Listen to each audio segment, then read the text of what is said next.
Uma vila inteira sumiu do mapa. Literalmente. Por séculos ela aparecia em registros, manuscritos, até em mapas da igreja. Mas um dia, desapareceu, como se nunca tivesse existido. Nenhuma ruína, nenhuma estrada, nenhum cemitério, só o vazio e um silêncio que assusta até hoje. O que aconteceu naquela noite continua sendo um dos maiores enigmas da Idade Média. Crônicas dizem que uma névoa negra caiu sobre o vale. Animais enlouqueceram. Sinos tocaram sozinhos.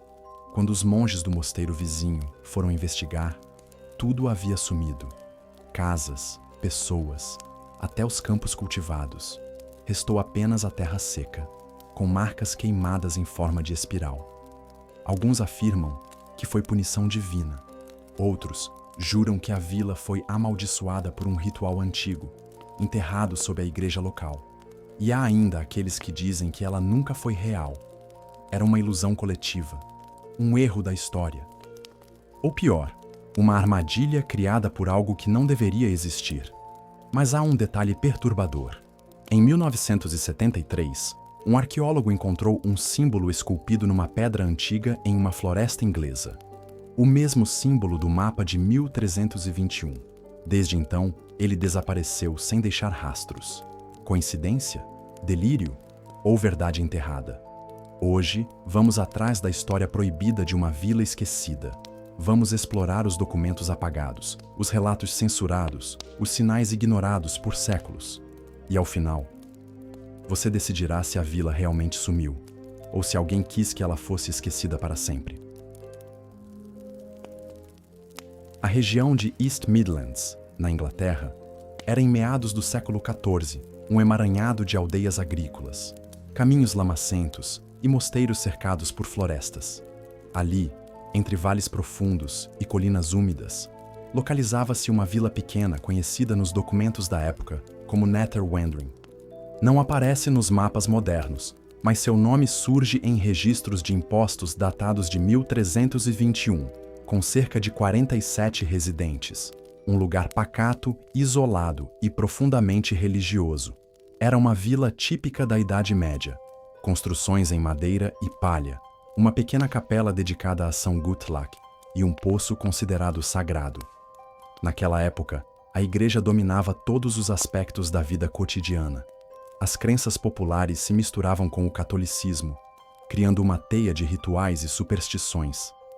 Em Nether Wandering, isso era ainda mais evidente. Segundo os cronistas de Tillingham, vila vizinha mais próxima, seus habitantes evitavam sair de casa ao anoitecer. Acendiam velas em todas as janelas em noites sem lua. Crianças eram proibidas de brincar perto do poço. E, estranhamente, não celebravam festivais comuns como a colheita de lamas ou o Dia de Todos os Santos. Era como se vivessem sob um medo constante. A primeira menção a um mal estranho, vindo da vila, aparece em uma carta do abade Richard de Waltham, datada de 1323. Endereçada ao bispo de Lincoln, ela relata que peregrinos que passavam por Nether Wandering sentiam um ar pesado, como se o próprio céu tivesse esquecido aquele lugar. Há também relatos de um jovem mensageiro que desmaiou após atravessar a floresta ao redor da vila. Segundo o registro, ele acordou sussurrando palavras em uma língua que ninguém conseguia entender. O clima da região começou a mudar. O céu parecia sempre cinzento sobre Nether Wandering, mesmo em dias de sol nas vilas vizinhas. Pássaros evitavam sobrevoar o local, e monges de Tillingham relatavam ouvir cânticos vindos da floresta durante a madrugada. Em 1325, o priorado local enviou 2 irmãos da ordem beneditina para investigar. Eles nunca retornaram. Apenas o cavalo de um deles foi encontrado, parado diante da trilha de acesso, como se recusasse a entrar. No ano seguinte, o nome da vila desapareceu dos registros de imposto. Nenhuma cobrança, nenhuma menção a famílias. Em 1327, a Diocese de Lincoln declarou a área como território ermo e inabitável. E ainda assim, nenhum relato de incêndio, fome ou doença foi feito. Era como se todo o lugar tivesse se apagado da noite para o dia. O que torna tudo ainda mais estranho é que em 1348, Durante a chegada da peste negra, muitos vilarejos foram abandonados. Mas Nether Wandering já havia sumido há décadas. A ausência de explicações lógicas transformou o caso em sussurros de taberna, em histórias murmuradas entre viajantes. Alguns diziam que a vila nunca existiu, outros que foi apagada propositalmente por um ato sombrio que nem a igreja ousava nomear. Durante os séculos seguintes, estudiosos, padres e curiosos tentaram localizar vestígios de Nether Wandering. Nenhum sucesso, nenhuma ruína, fundação ou cruz quebrada, apenas floresta. Em alguns dias, estranhamente silenciosa. Em outros, cheia de sussurros inexplicáveis.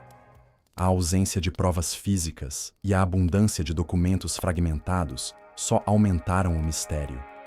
Quem eram essas pessoas? Para onde foram?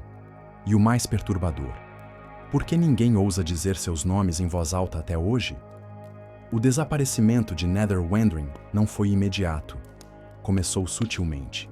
Em meados de 1324, uma comerciante de tecidos chamada Marjorie Atkins, vinda de Stamford, relatou que passou pela vila e encontrou tudo silencioso demais. As casas estavam fechadas, as portas trancadas por dentro. O moinho, que normalmente girava ao som do riacho local, estava parado. Ela gritou, bateu palmas, tentou chamar por alguém.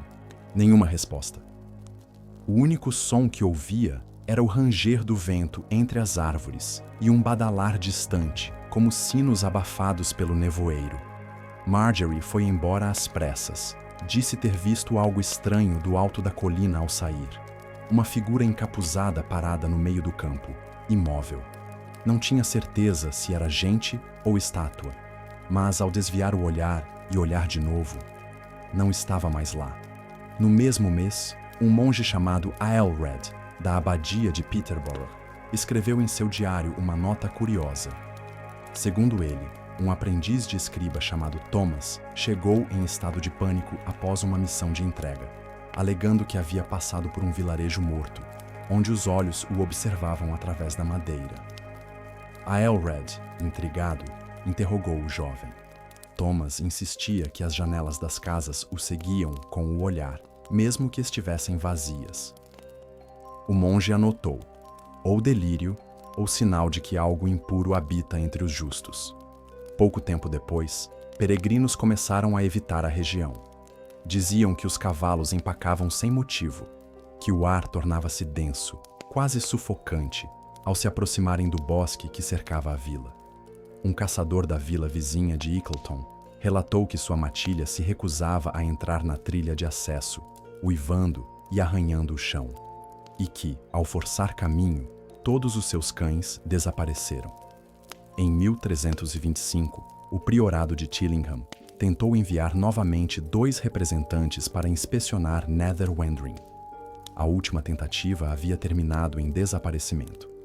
Desta vez, os monges enviaram 3 homens, acompanhados por 4 homens armados contratados na vila de Bury. A expedição partiu ao amanhecer de um domingo e deveria retornar em 2 dias. Na noite do 3º dia, um dos soldados retornou sozinho, descalço, coberto de lama, com os olhos vidrados. Ele não conseguia falar, apenas balbuciava frases sem sentido. Foi acolhido no priorado, mas faleceu durante a madrugada, com o corpo rígido e expressão de pavor absoluto. Após esse episódio, o bispo de Lincoln ordenou o fechamento da trilha que levava à vila e declarou a região vedada por razões espirituais e sanitárias. Nenhuma explicação oficial foi registrada. Curiosamente, em 1326, uma carta foi enviada ao Vaticano por um clérigo chamado Father Anselm.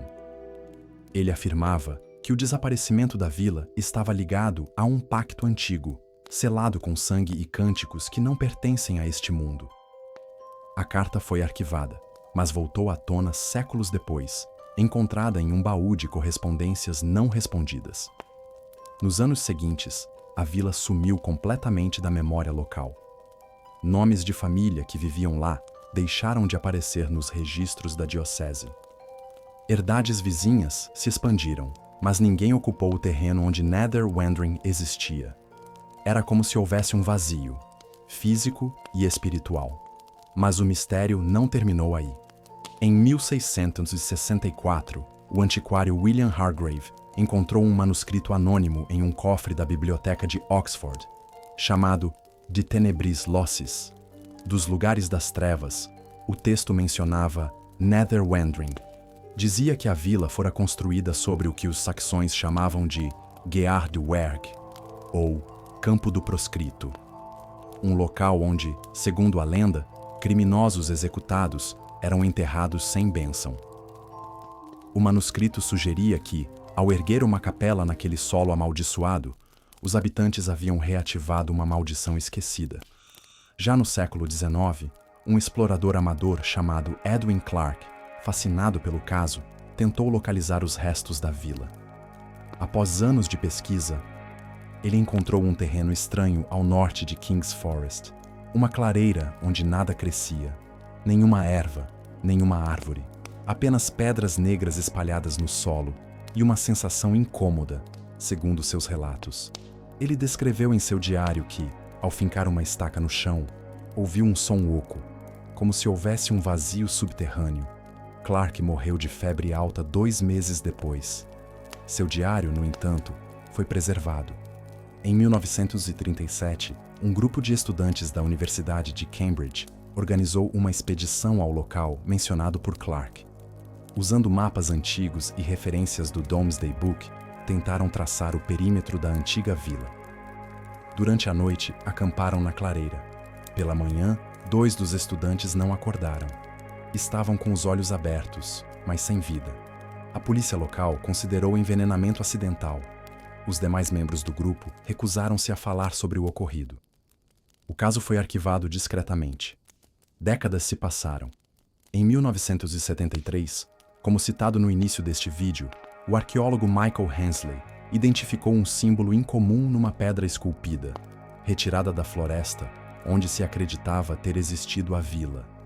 Era um círculo quebrado por uma cruz dupla, o mesmo símbolo visto em documentos de 1321. Hensley desapareceu semanas depois, durante uma viagem à Normandia. Seu corpo nunca foi encontrado. Hoje, tudo o que resta são fragmentos, documentos dispersos, diários, sussurros e uma certeza perturbadora. Nether Wandering existiu, sumiu, e todos que tentaram trazer seu nome de volta pagaram um preço. Com o passar dos séculos, o enigma de Nether Wandering passou de sussurros entre monges para objeto de fascínio entre historiadores, ocultistas e céticos. Cada grupo tentou impor sua própria explicação, racional ou sobrenatural, para o desaparecimento completo de uma vila documentada, mas jamais encontrada. A hipótese mais aceita entre os estudiosos tradicionais é a do colapso silencioso. Para eles, a vila teria sido devastada por uma doença infecciosa anterior à peste negra, talvez uma forma de peste bubônica ou febre hemorrágica localizada. Sem cura, sem socorro, os moradores teriam morrido em poucos dias. Como a região era isolada, os corpos teriam se decomposto e a floresta teria engolido os restos. Isso explicaria o silêncio das crônicas. Nenhum sobrevivente, nenhuma testemunha, nenhum ritual funerário. No entanto, essa teoria tem falhas. Nenhum relato menciona o cheiro da morte. Nenhum campo de ossadas foi encontrado. E mais perturbador, por que o nome da vila desapareceu dos documentos oficiais tão abruptamente? Por que a Igreja tratou o caso como um tabu, censurando até mesmo investigações posteriores? Uma segunda hipótese, defendida por arqueólogos como Sarah Lockwood, sugere que a vila tenha sido vítima de um massacre.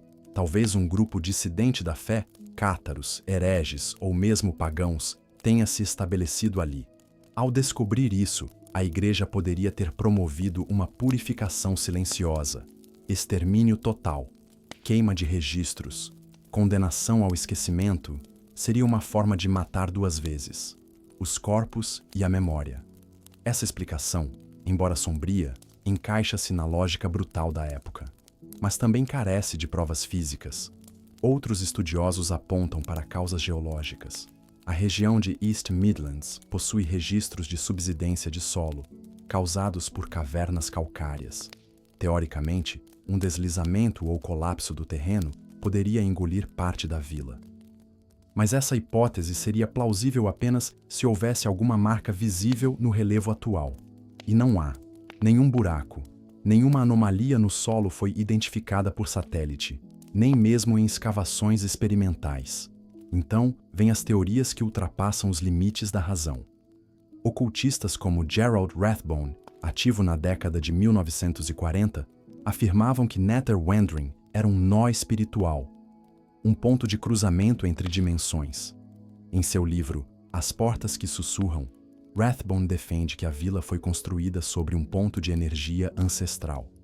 Um local selado por druidas, mas reativado acidentalmente por rituais cristãos. O resultado? Uma fenda entre mundos. Segundo ele, os habitantes teriam sido tragados para o lado oculto da realidade, permanecendo presos entre o tempo e o nada. Um purgatório vivo. Essa teoria ganhou força entre esotéricos após a divulgação do manuscrito de Tenebris Locis, especialmente pela citação a cânticos em línguas desconhecidas, uma característica comum em relatos de rituais de invocação. Também chama a atenção o fato de que símbolos similares aos da pedra encontrada por Michael Hensley foram vistos em runas nórdicas ligadas ao culto de Hel, a deusa dos mortos. A Igreja, por sua vez, sempre evitou comentar. No entanto, uma carta enviada por um bispo anônimo ao Vaticano em 1328, hoje arquivada sob o selo Sub Rosa, usa a expressão Actum in Nocte Silenti, ocorrido na Noite do Silêncio. Isso sugere que a Santa Sé reconhecia algo fora do comum, mas escolheu manter em segredo. E há ainda uma teoria que poucos ousam mencionar, a de que Nether Wandering nunca desapareceu, porque nunca existiu. Uma farsa construída nos mapas para ocultar algo. Um nome código, uma ilusão geográfica. Alguns acreditam que a vila foi inventada como uma forma de desviar a atenção de algo que estava sendo guardado naquela região. Um artefato? Um prisioneiro? Um segredo antigo demais para ser revelado? Mas se for verdade, por que tantos documentos? Tantos relatos fragmentados? Por que alguém inventaria algo com tantos detalhes? Ao final dessa escalada de teorias, resta uma certeza desconcertante. Quanto mais se investiga, mais obscuro se torna o caso. Cada resposta traz duas novas perguntas. E quanto mais perto se chega do centro do mistério, mais o próprio tempo parece recuar. Alguns estudiosos relatam que, ao pesquisar profundamente o tema, começaram a sonhar com imagens repetidas. Uma torre torta sob a névoa, janelas negras, uma criança chorando. Pesadelos que persistem por semanas. Há até um artigo publicado na revista Folklore Studies de 1987 que levanta a hipótese de contágio simbólico, como se o próprio nome da vila carregasse algo que infecta a mente de quem ousa relembrá-lo. Talvez, no fim das contas, Nether Wandering não queira ser encontrada. Talvez o silêncio que a envolve não seja uma ausência, mas um aviso. Diante de tantos relatos e teorias, o que podemos afirmar com segurança sobre Nether Wandering? Primeiro, sim, existiu uma vila de nome semelhante nos registros fiscais ingleses. O Lay Subsidy Roll de 1321 menciona um povoado chamado Nether Wandering, com aproximadamente 12 lares tributados. Esse tipo de registro era confiável, pois envolvia cobrança de impostos reais. Segundo, documentos autênticos de mosteiros, como os manuscritos de Chillingham e da Abadia de Peterborough, contêm anotações sobre anomalias em uma vila próxima às florestas do East Midlands. Datas, nomes e descrições coincidem. Há menções a peregrinos assustados, missões fracassadas de inspeção e mesmo cartas arquivadas em dioceses locais.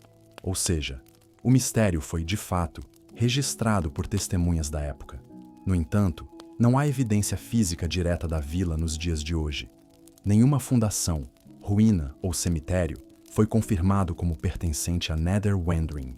Nem mesmo escavações experimentais nos locais sugeridos por diários e mapas indicaram presença humana permanente.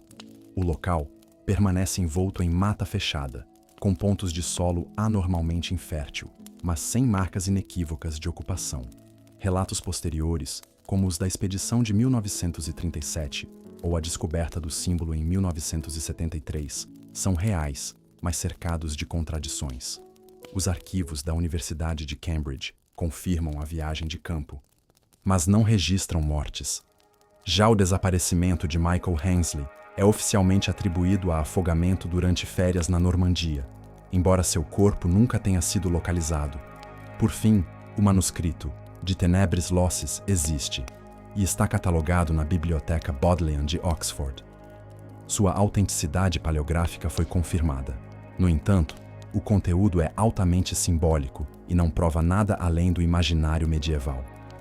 Conclusão: temos fragmentos, pistas, lacunas e um nome que insiste em reaparecer quando menos se espera.